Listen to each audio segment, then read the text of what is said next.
오늘 거룩한 주일 우리에게 주시는 하나님의 말씀, 고린도후서 12장 1절로 10절에 있는 말씀을 가지고 우리 함께 하나님의 말씀을 기억하고 은혜를 받기를 원합니다. 우리의 지금 상황이 매우 걱정스럽습니다. 매우 근심스럽지요. 앞으로 어떻게 될지를 모르기 때문에 그래요. 미래에 대한 불확실성 때문에 더욱 걱정과 불안이 우리를 감싸 안고 있습니다. 어떻게 보면 지금 이 코로나 바이러스 사태는 전 세계의 어느 누구도 앞으로 어떻게 우리의 인간의 삶이 전개될 것이다라는 그러한 그 전망을 하지 못하는 그러한 시기 아닙니까? 뭐 어떻게 될지 뭐 나름대로 지금까지 없었던 그러한 방향으로 인류의 그 삶의 방향이 전개될 것이다라는 막연한 추측을 할 뿐 정확하게 이렇게 된다 저렇게 된다 아무도 이야기를 하지 못합니다. 어느 정치가도 어떤 사상가도 또 어떤 그 종교 지도자도 또 우리 스스로도 정말 막연하게 걱정밖에는 할 수 있는 게 아마 없는 것 같아요. 그래서 이 우리 인간들이 가지고 있는 그 코로나 바이러스 이전에도 우리 인간들이 가지고 있던 그런 걱정의 문제를 성경에서는 어떻게 우리에게 제시를 하고 있는가 하는 문제를 먼저 좀 생각해 보고자 합니다. 오늘 우리가 읽은 이 고린도후서 12장에 있는 이 말씀 가운데 나오는 사도 바울, 그는 근심과 걱정의 문제를 어떻게 해결했는가? 자기에게 자기의 삶을 억누르고 있고 짓누르고 있고 정말 치명적으로 힘들게 하고 있는 이 걱정과 근심의 문제, 그걸 사도 바울은 내 육체의 가시다 뭐 그렇게 이제 표현을 합니다만은 우리가 쉽게 이해할 때에는 그냥 근심과 걱정, 앞날에 대한 그 불확실성 뭐 이렇게 이야기를 할 수 있겠죠. 우리가 잘 이해를 돕기 위해서 그리스 히랍 신화의 이야기를 먼저 한 그 토막을 여러분들에게 드리도록 하겠습니다. 신화에 보면 그 신들이 하나가 아니라 굉장히 많습니다. 뭐 인간이 많은 것 같이 신도 굉장히 다양하고 많은 그러한 신들이 나옵니다. 그 중에 그 조르게라고 하는 신이 있는데 이 조르게라고 하는 신은 무료의 신이에요. 걱정, 근심의 신. 그래서 모든 그 신이지만은 자기의 삶의 문제에 대해서 근심하고 걱정을 합니다. 그리고 불평과 불만을 합니다. 근데 이 조르게의 그 불평 중에 근심 중에 하나가 뭐였는가 하면 생활이 무료화되는 거예요. 생활이 그 무의미하고 뭘 해야 될지 모르고, 그래서 이 조르게라고 하는 신이 텔루스라고 하는 신에게 가서 이 텔루스라는 신은 흙의 신이에요. 흙. 그래서 그 텔루스에게 가서 당신이 가지고 있는 그 흙을 나를 좀 달라고 그렇게 요구를 합니다. 왜 그런가 하면 그 흙을 가지고 뭔가를 좀 그 장난감 같은 거를 좀 만들고 싶었던 거예요. 그래서 무슨 형상을 하나 만들기 위해서 그 텔루스에게 흙을 달라고 했고, 그 흙을 텔루스가 주니까 거기다 물을 붓고 진흙을 만들어 가지고 어떤 형상을 하나를 만들었습니다. 그 형상을 만들고 보니까 뭐 자기가 나름대로 그 형상을 만들었는데 그냥 가만히 있는 거예요. 뭔가 소통도 할 수 없고 물론 이야기할 수도 없죠. 그냥 뭐 진흙으로 뭐 어떤 형상을 만들었으니까. 그러다 보니까 야 이거 조금 더 흥미로운 그런 일이 있어야 되지 않겠는가 생각을 하다가 그 신들의 세계에서 최고의 신인 주피터, 제우스라고 그러죠. 주피터 신에게 가서 요구를 합니다. 내가 요거 지금 흙을 가지고 요거 만들었는데 여기에다가 우리 신들과 같은 정신을 좀 넣어주시오, 혼을 좀 불어넣어 주시오 라고 요구를 했어요. 그러니까 주피터 신이 그 형상에다가 신들과 같은 정신을 넣어줬어요. 그 혼을 넣어줬어요. 그러고 난 이후에 그 조르게가 만든 이 형상이 신들과 이야기도 하고 서로 소통도 하고 서로 뭐 불평 불만도 서로 나누고 뭐 좋은 일 있으면 그것도 나누고 해서 야 이제 신난다. 아 너무 좋았던 거예요. 그래서 앞으로 내가 만든 이 존재를 가지고 이 물건을 가지고 내가 함께 살면 내 무료함이 좀 없어지겠다. 심심치는 않겠다. 그렇게 생각을 한 거죠. 그리고 살다가 보니까 아 그러면 이걸 뭐라고 명명을 할까? 이름을 지어줘야 되지 않을까라고 하다가 뭐라고 짓지? 그러고 나서 보니까 주피터 신이 이야기합니다. 야 내가 거기다 정신을 내가 넣어줬으니까 내 이름을 따서 주피터라고 해야 되지 않느냐? 그걸 가만 듣더니 텔루스가 옆에 있다가 또 이야기를 합니다. 아니 무슨 소리야? 그게 원재료가 뭔데? 흙 아니야? 내가 준 거니까 그 존재의 이름을 텔루스라고 줘야 된다. 저렇게가 그 이야기를 아니 무슨 말씀들을 하십니까? 내가 만든 거예요. 내가 흙을 가지고 빌어서 만들고 주피터에게 요구를 해서 혼이 들어가서 내가 만들었으니까 내 이름을 따서 조르게라고 해야 됩니다. 이렇게 주장을 했어요. 서로 신들끼리 이제 싸우니까 그 모습을 보고 있던 크로노스라고 하는 이 시간의 신이 세 신에게 이야기를 합니다. 당신들 주장하는 거 다 옳기는 한데 당신들이 온전체를 다 만든 것이 아니니까 주피터 신 당신은 물론 혼이라고 하는 정신이라고 하는 중요한 것을 그 존재에게 주었지만 이 존재도 때가 되면 죽게 되는데 이제 사멸하게 되는데 없어지더라도 그 혼, 그 정신은 살아남아 있을 테니까 그러니까 영혼 불멸 사상을 이야기하는 거죠. 그 영혼이 불멸하다라고 이제 그 히랍 세계에서는 생각을 했기 때문에 그때에 죽은 다음에 혼을 다시 가져가면 되지 않느냐 그렇게 이야기를 했어요. 그리고 텔루스에게는 그렇게 이야기합니다. 당신이 진흙을 제공하기는 했지만 이 존재도 사멸하게 되면 죽게 되면 그 육신이 다 진흙으로 변하니까 그때에 그 진흙으로 다시 돌아가니까 그때 가져가면 되지 않느냐 그렇게 이야기를 하고 마지막 조르게에게는 뭐라고 얘기를 했는가 하면 좋다. 이 존재도 한계가 있고 때가 되면 죽게 되지만은 당신이 이 존재를 만들었으니까 당신의 그 특성, 그 근심의 신이라고 그랬죠. 근심은 아마 이 존재가 죽는 날까지 근심이 이 존재와 함께 할 것이다. 그래서 죽는 날까지만은 이 존재가 근심과 걱정을 가지고 살 수밖에 없다. 그러니까 이 존재의 이름을 조르게라고 할 수도 없고 텔루스라고 할 수도 없고 주피터라고 할 수도 없고 그냥 호모라고 이름을 짓자라고 해서 그 호모라고 하는 사람이라고 하는 그런 존재가 탄생하게 되었다라는 것이 히랍 신화의 여러 이야기 중에 하나입니다. 이 신화의 그 이야기는 뭡니까? 인간은 호모라고 이름 지어진 인간은 살아있는 동안은 걱정을 할 수밖에 없다는 거예요.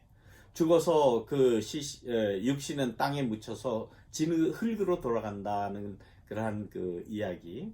또 사람은 죽지만 그 영혼은 하나님께로 간다라고 하는 신에게로 귀착된다. 혹은 영혼은 불멸하다는 그러한 그 사상이 있는 것과 같이 그렇게 되니까 살아있는 동안은 무엇이 지배를 하느냐, 무엇이 함께하느냐, 조르게 근심이 함께한다라는 그런 히랍 신화의 이야기입니다. 역시 우리 인간들에게 뭐 나름대로의 교훈을 주는 그러한 그 히랍 신화의 이야기입니다. 역시 우리는 평생 근심과 걱정을 하면서 살아갑니다. 아침에 일어나서 눈 뜨자마자 계속 이 걱정 저 걱정, 오늘은 어떻게 할까, 오늘은 뭘 해야 될까, 잘 돼야 될 텐데, 앞으로 걱정이 없어야 될 텐데, 뭐 이루 말할 수 없는 걱정의 연속으로 우리가 살아갑니다. 얼마나 걱정들을 많이 하고 걱정과 친근하게 살아가는지, 그런 말도 있지 않습니까? 사서 걱정을 한다. 걱정 안 해도 될 일을 걱정하는 그러한 모습을 우리가 발견할 수 있습니다. 그러니 우리가 받는 그 스트레스라는 것이 얼마나 큰 그러한 그 우리의 삶에 영향을 미칩니까? 여기에 대해서 시편 42편에 있는 말씀은 이렇게 이야기합니다. 내 영혼아, 내가 어찌하여 낭망하며 어찌하여 내 속에서 불안하여 하느냐. 너는 다만 하나님만 바라라. 시편 42편 5절에 있는 말씀입니다.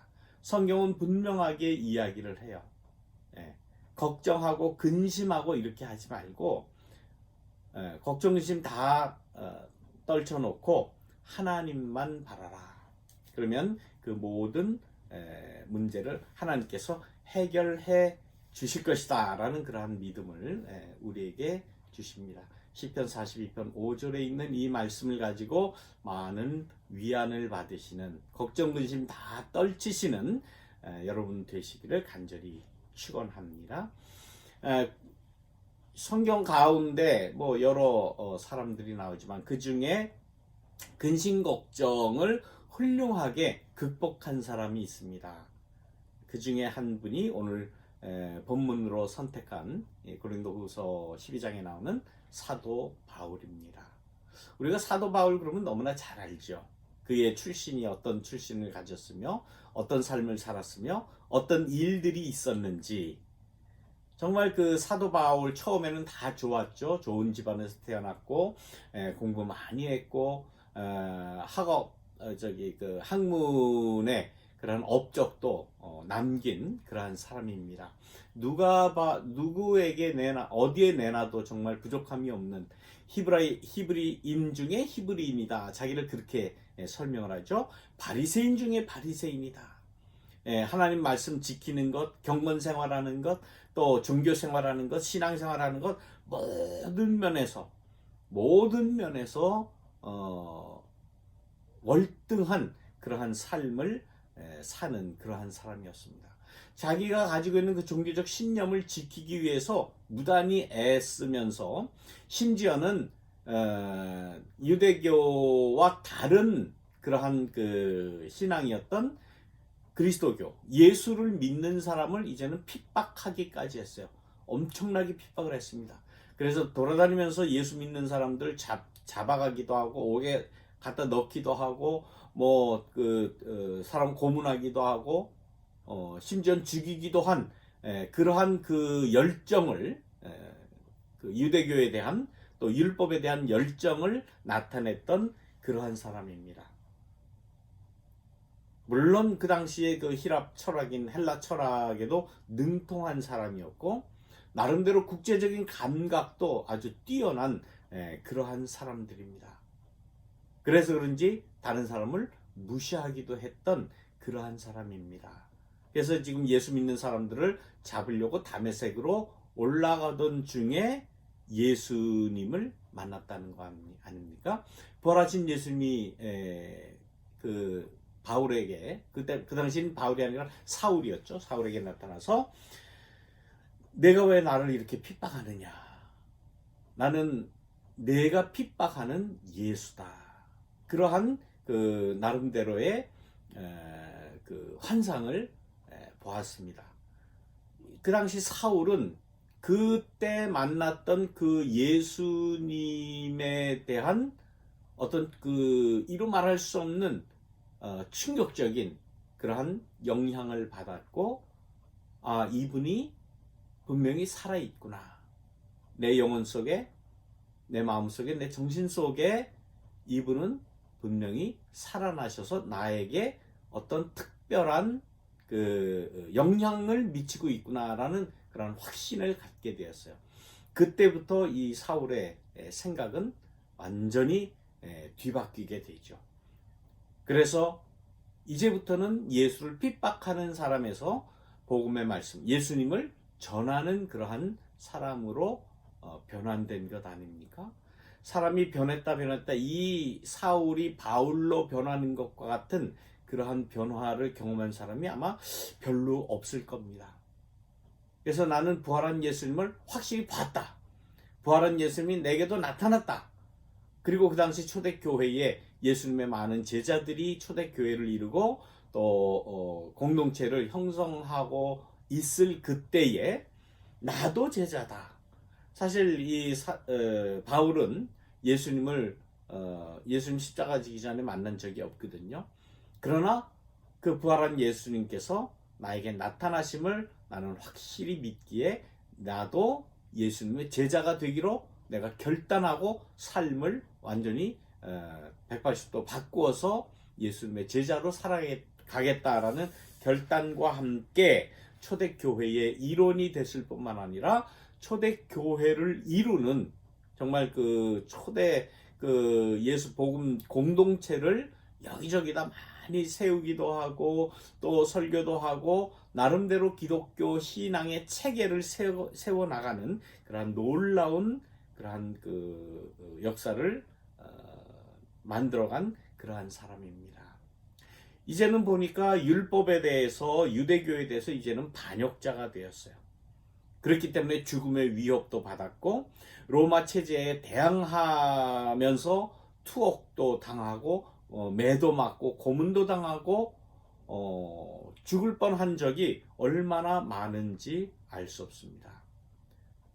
로마 세력과도 그렇게 그 갈등을 일으킬 수밖에 없었고 또 유대교 종교와도 대결을 할 수밖에 없었고 이방 종교와도 물론 대결을 할 수밖에 없는 그러한 그 삶을 살아갑니다. 예수님을 만난 이후에 이 바울의 이 삶이라는 건 얼마나 힘들었는지 몰라요.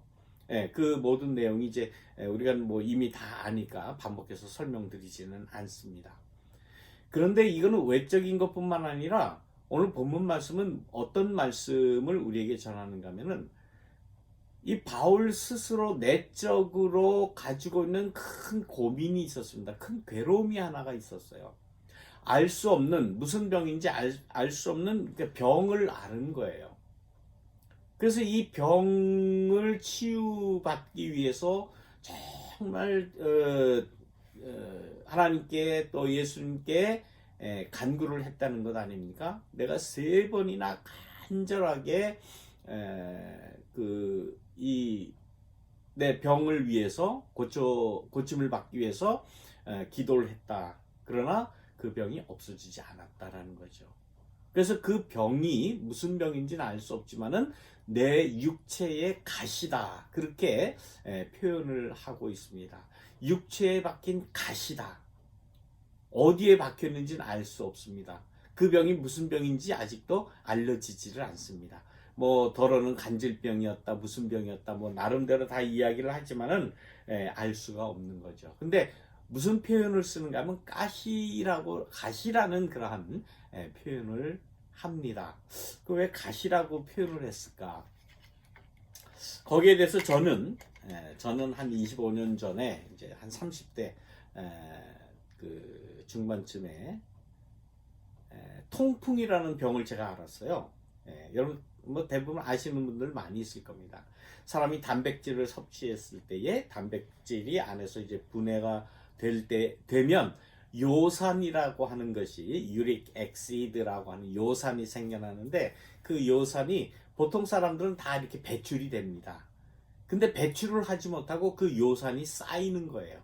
근데 그 쌓이는 게 어디에 쌓이는가 하면 관절에 쌓입니다. 제일 먼저는 심장에서 제일 먼 관절에 쌓여요.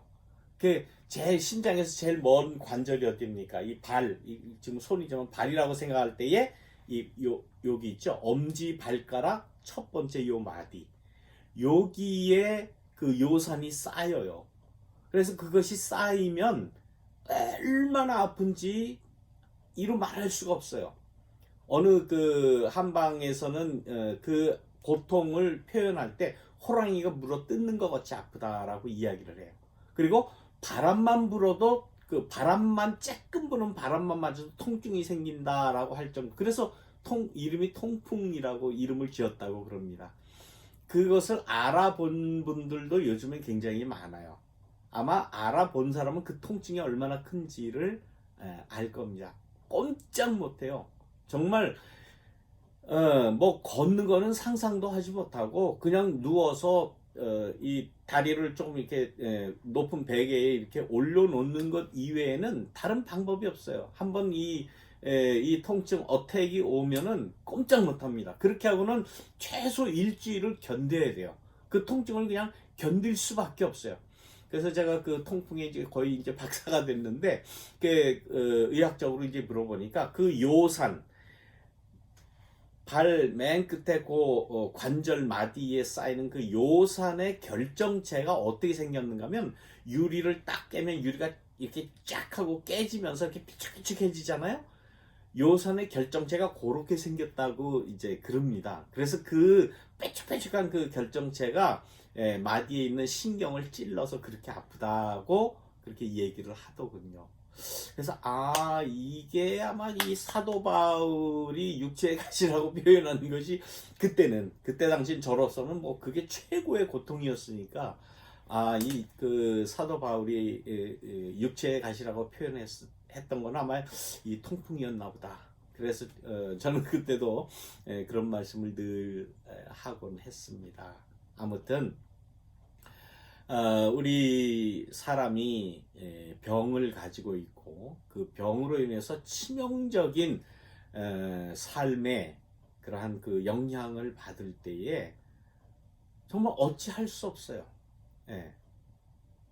뭐 그 꼭 뭐 비단 뭐 통풍뿐이겠습니까? 그 이외에 많은 여러 병들이 있는데 이것을 치유해도 고쳐지지 않고 치유해도 점점 안 좋아지고 하는 그러한 경험들을 우리는 많이 합니다. 우리 인간들은 많이 해요.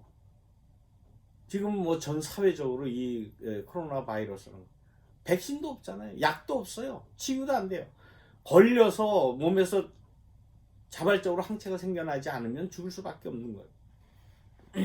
얼마나 많이들 지금 죽어 나갑니까?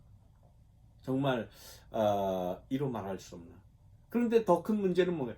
이걸 위해서 하나님 앞에 기도하면 하나님께서 고쳐 주셔야 되는데 그렇지도 않다는 거예요. 그렇지도 않다는 거예요. 그러면서 3번이나 열심히 기도했는데도 그 기도가 응답받지 못한 그 일에 대해서 사도 바울은 어떤 신앙으로 어떤 믿음을 갖게 되었는가 하면 내 은혜가 내게 족하다라는 그러한 응답을 받았다는 거예요. 어떻게 보면 더 절망스럽고 더 괴로운 그러한 일일 수 있습니다. 적어도 내가 믿는 하나님, 내가 믿는 신이라 그러면 내 그 이 고통을 해결을 해 주셔야 되지 않습니까? 라는 것이 일반적인 사람들의 종교심, 일반적인 그러한 그 신앙인들의 인지상정이지요. 누구나 생각하는 바지요.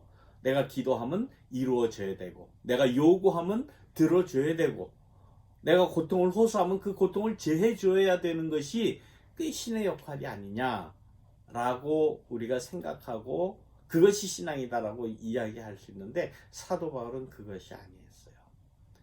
내 육신을 찌르는 이 가시일지라도 그것이 하나님의 은혜일 수 있다. 지금 현재 고통을 당하는 사람에게는 어떻게 생각하면 이게 정말 이루 말할 수 없는 그러한 더 큰 고통이 아니겠습니까? 그러나 사도 바울은 그렇게 생각하지 않았다는 거예요. 그러면서 이런 고백을 합니다. 나는 그리스도를 위해서 약해짐으로 모욕을 당하며 궁핍과 박해와 곤경당하는 것을 육신의 가시에 찔려서 정말 죽은 것 같은 그러한 고통을 느끼는 것을 오히려 기뻐합니다. 오히려 그 육체의 가시의 고통을 기뻐한다라고 이야기합니다. 왜 기뻤겠어요? 물론 역설적인 표현이죠. 그러나 그러한 고통 가운데서도 그것이 이 고난이 이 가시가 내 삶에 있어서는 없으면 안 될 그러한 힘의 원천이 되었다는 거예요. 이것이 하나님으로부터 온 은혜다라고. 그것을 깨달은 것에 대한 기쁨과 감사를 지금 이야기하는 겁니다. 우리가 예수님을 믿는 신앙이 무엇이냐라고 할 때에 내가 기도하고 원하는 것, 간구한 것 다 이름을 받았다, 응답을 받았다, 이런 차원이 아니지 않습니까?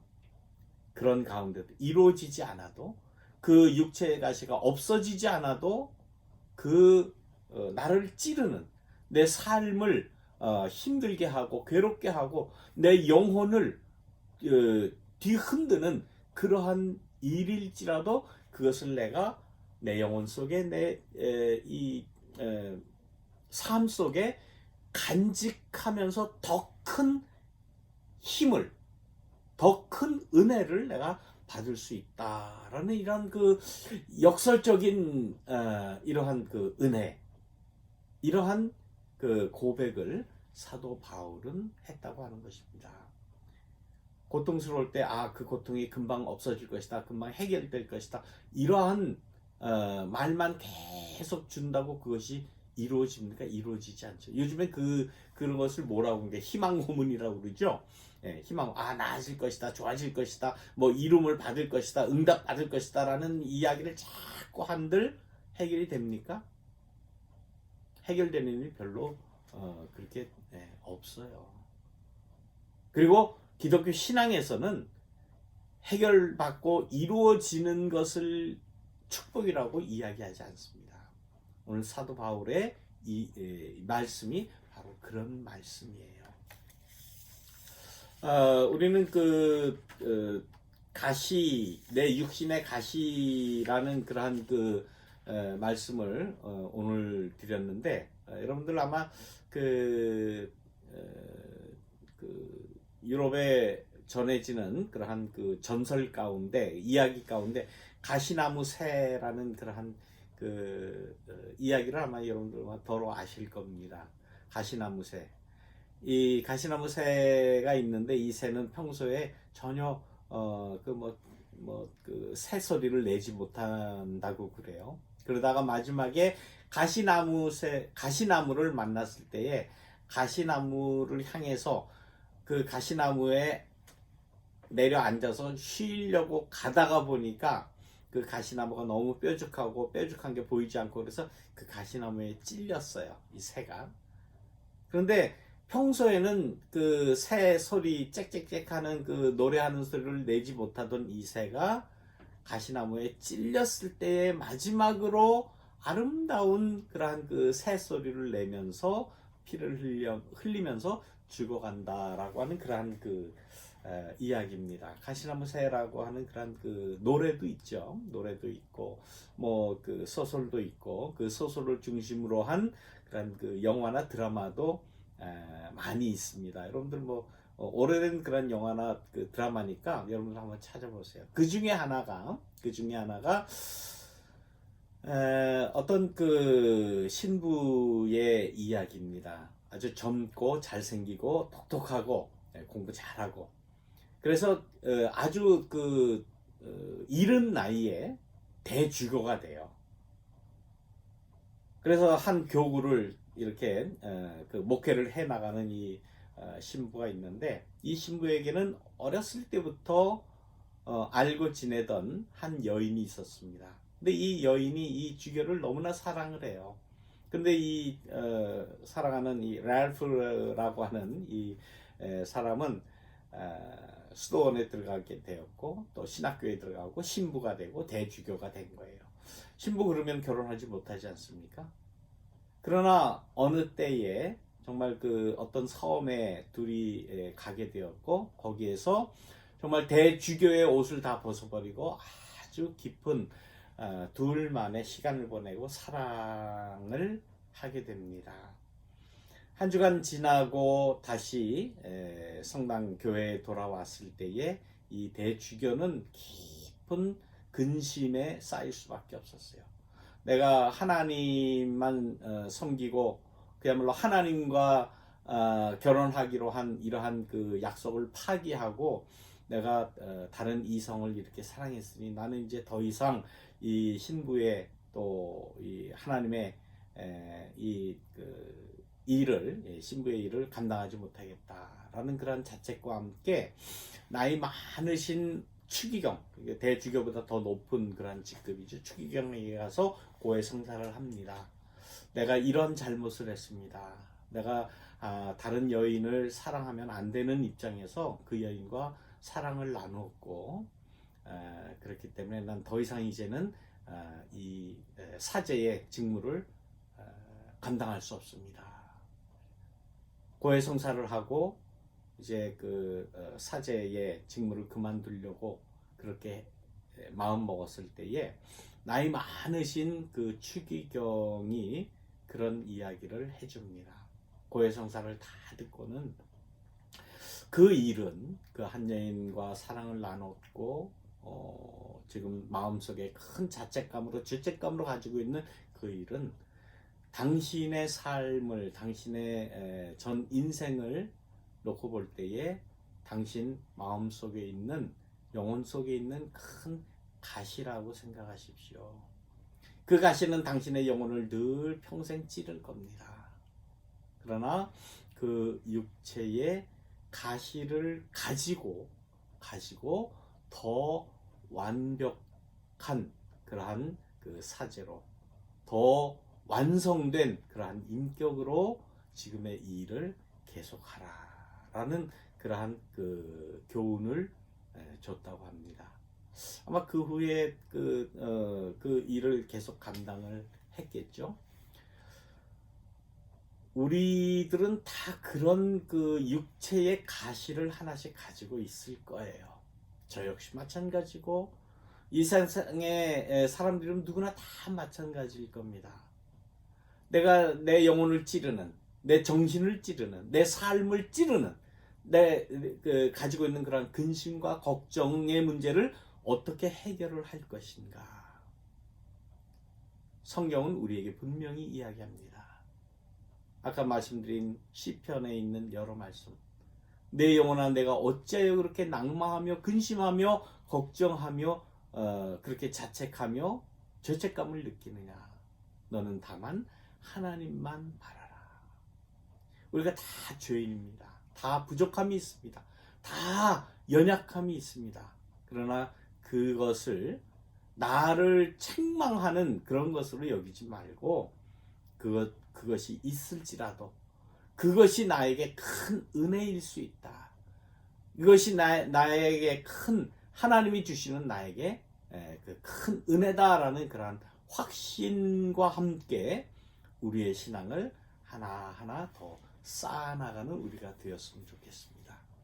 우리 다 힘듭니다. 지금 뭐 근심과 걱정이 이루 말할 수가 없어요. 그러나 이것도 역시 하나님께서 우리에게 주시는 큰 은혜, 우리의 삶을 좀 더 완성으로 이끌어 주시는 육체의 가시다라는 그러한 위로와 더 발전적인 그러한 신앙으로 늘 승리하시는 저와 여러분이 되시기를 간절히 축원합니다. 기도하겠습니다. 사랑과 은혜가 충만하신 하나님, 우리 자신을 생각할 때에 이루 말할 수 없는 부족함을, 근심과 걱정을 저희들 안고 살아갑니다. 내 영혼을 찌르는, 내 삶을 찌르는 그러한 육체의 가시, 영혼의 가시가 얼마나 많은지 알 수 없습니다. 그러나 그것이 내 은혜가 내게 족하다라는 예수님의 음성으로 우리가 들을 수 있도록 인도하여 주옵소서. 우리가 밤마다 얼마나 고민을 하며 얼마나 힘듭니까? 그러나 바꾸어 생각할 때에 그것이 하나님의 내게 주시는 큰 은혜일 수 있다라는 그러한 믿음을 가질 수 있도록 인도하여 주옵소서. 예수님의 이름으로 간절히 기도드리옵나이다. 아멘. 예, 감사합니다. 이 시간 하나님 앞에 우리가 준비한 예물을 드리도록 하겠습니다. 여러분들 드리는 예물 여러분들 체크에 작성을 하셔서 교회 주소로 메일을 해주시면 하나님 앞에 드리도록 그렇게 하겠습니다. 그리고 예배 마친 다음에 여러분들 서로 인사하는 그 시간 여러분들 기억하시고 함께 좋은 동영상 또 녹음 또 댓글 많이 남겨주시기를 간절히 바랍니다. 대단히 감사합니다.